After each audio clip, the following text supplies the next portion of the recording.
Hello everyone, আমি এখন যাচ্ছি রাজের বাড়ি।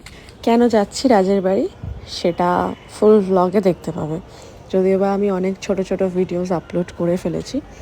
তো বেসিক্যালি কলকাতায় এসে থাকাটা ওর কারণেই অনেক দিন ধরেই বলছিল একটু আয় একটু আয় একটু আয়, ওর একটু হেল্প হয়। বিকজ ওর সামনে এক্সিবিশন করছে, সেই ভিডিওটা আমি অলরেডি আপলোড করে দিয়েছি। পয়লা বৈশাখের আগে এক্সিবিশনটা করছে 3rd and 4th April Vicky গার্ডেন্সে। তো ওইখানে ও কিছু নিজের কালেকশন রাখবে, তো একটু হেল্প করার জন্য, কারণ একা হাতে করে উঠতে পারছে না, অনেক কাজ যেরকম থাকে।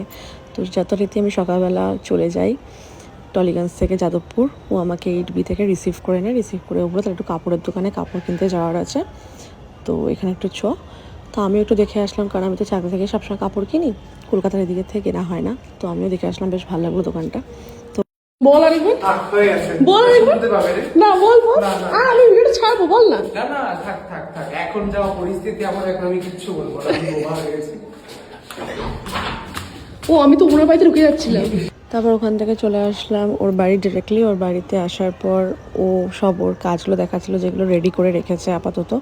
আর এখানে ব্লাউজের কিছু হুক লাগানো বাকি ছিল, আমি ওকে যেহেতু হেল্প করতে গেছিলাম। আজকে আর বেশি ভারী কাজ আমাকে দেয়নি, কারণ ওর শরীরটা একটু দিচ্ছিল না, ও একটু রেস্ট নিচ্ছিল। আমাকে কটা কাজ বুঝিয়ে দিয়ে আমি এখানে পরিণীতা শুনছিলাম। আর ওর ব্লাউজগুলো যেগুলোতে হুক লাগানো বাকি ছিল, আর এই যেগুলোর কাজ, জাস্ট দেখো কি দারুণ, তাই না?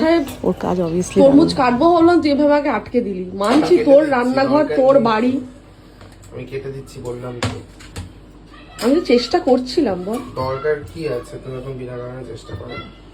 ও এই মাংস কাটার ছুরি দিয়ে ফল কাটবি? এটা বড় বলে মাংসও তো কাটি না, আমি তো কষাই নই। তো এটা সবজি কাটার জন্য।